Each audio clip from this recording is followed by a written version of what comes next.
Baik, Assalamualaikum warahmatullahi wabarakatuh, Ustaz. Waalaikumsalam warahmatullahi Ana dari wabarakatuh. Aceh, mohon nasihatnya. Jika suami tidak giat bekerja, bukan sepenuhnya dia tidak bekerja, tapi kadang bekerja, kadang tidak. Ketika sedang tidak ada pekerjaan, dia hanya diam tanpa ada usaha untuk berpikir melakukan hal lain seperti kerja harian lepas. Jika tidak lagi ada uang yang bisa diberikan untuk kebutuhan di rumah, solusi dari suami, dia pulang ke rumah orang tuanya dan tinggalkan saya di rumah berdua bersama anak.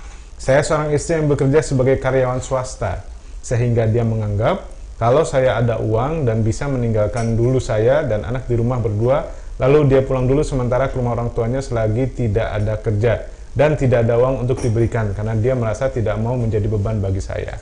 Pertanyaan Ustaz, apakah berdosa jika saya merasa sikap suami itu tidak benar? Yang kedua selanjutnya, apakah berdosa jika karena sikap dan karakter dia yang begitu saya jadi ingin berpisah dengannya karena saya merasa bahwa dia bukan seorang lelaki yang bisa berdiri sendiri dengan kakinya. Yang selanjutnya, apakah saya salah Ustaz berpikir bahwa suami saya seorang lelaki yang punya karakter lemah? Sahabat Anida TV rahimakumullah. Islam mengajarkan semangat, Ya.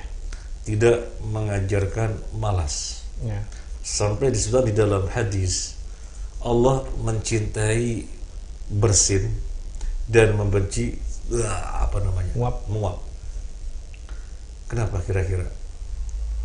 Bersin di situ menunjukkan semangat, kata Syekh Utsaimin. Menguap di situ menunjukkan malas. Dan Nabi sallallahu alaihi wasallam bersabda, al-mu'minul qawiyyu khairun ahabbu ila Allah minal mu'minid dha'if. Kama qala Nabi, mukmin yang kuat itu lebih baik dan lebih dicintai oleh Allah daripada mukmin yang lemah. Wa fi kullin khairun, dan pada masing-masing ada kebaikannya. Artinya jangan sampai kemudian dipahami orang mukmin yang lemah gak ada baiknya sama sekali.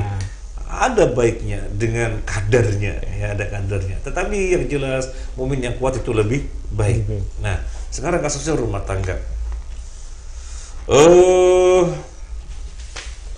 Ketika istri mengetahui bahwasanya suaminya adalah orang yang baik, yang soleh, yang jujur, yang semangat, cuma kondisi yang ada menjadikan dia tidak mendapatkan kerja yang pasti.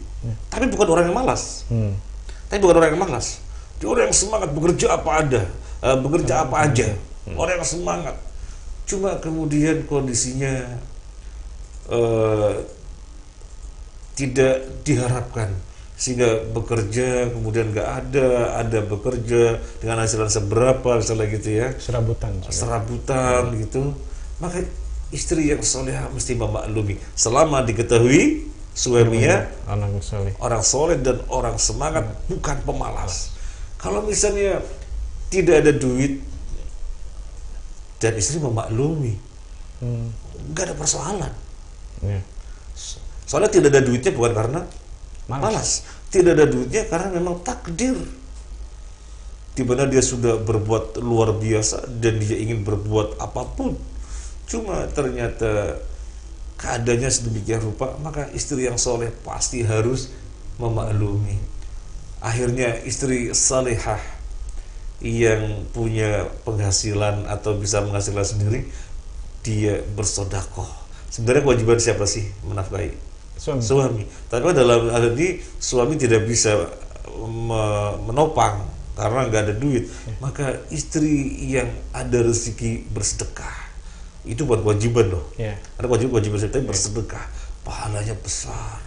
Karena menggantikan posisi suami yang sesungguhnya kewajibannya, tapi kemudian dia menggantikan dengan cara mensedekahkannya, pahalanya besar. Ini jika keadaannya demikian.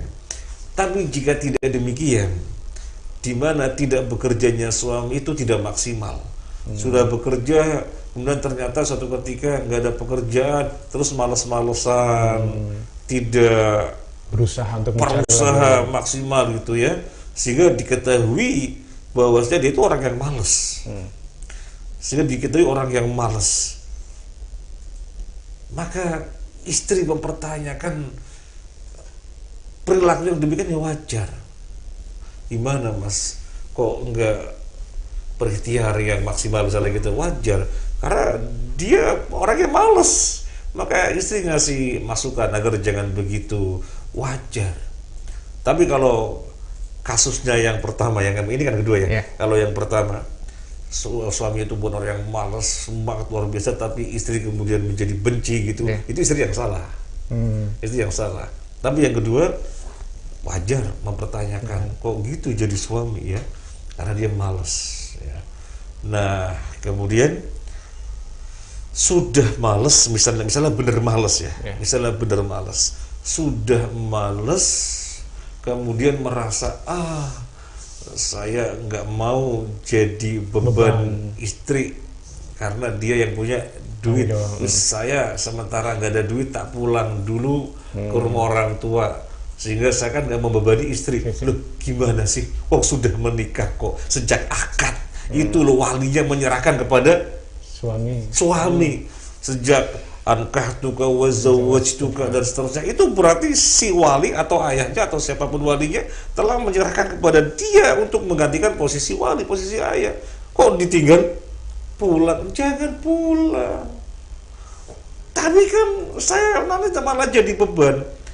Tidak akan menjadi beban ketika si suami adalah orang yang semangat, orang yang bertanggung jawab, karena istri nanti akan memaklumi bahwasanya tidak punya duitnya karena memang keadaan takdir, bukan karena malas-malesan. Istri tidak akan marah. Istri pasti memaklumi. Ya sudah mas, susah senengan ditanggung bareng. Sampean belum ada duit ya gimana lagi, memang takdirnya demikian. Yang jelas saya bukan orang yang malas. Gak apa-apa mas, pakai uang saya saja dulu, jadi saya bersedekah untuk keluarga. Pasti akan terjadi begitu karena semuanya paham agama ya, karena semua paham agama. Nah begitu berarti ya. Kemudian pertanyaan, apakah dibenarkan kalau saya makal dan minta cerai misalnya gitu ya, maka kembali kepada kondisi yang sesungguhnya bagaimana si suami ini, apakah tipikal yang pertama tadi, orang yang semangat dan bertanggung jawab, orang soleh, cuma keadaan yang menjadikan dia tidak punya duit. Kalau keadaannya seperti itu, haram bagi istri meminta cerai.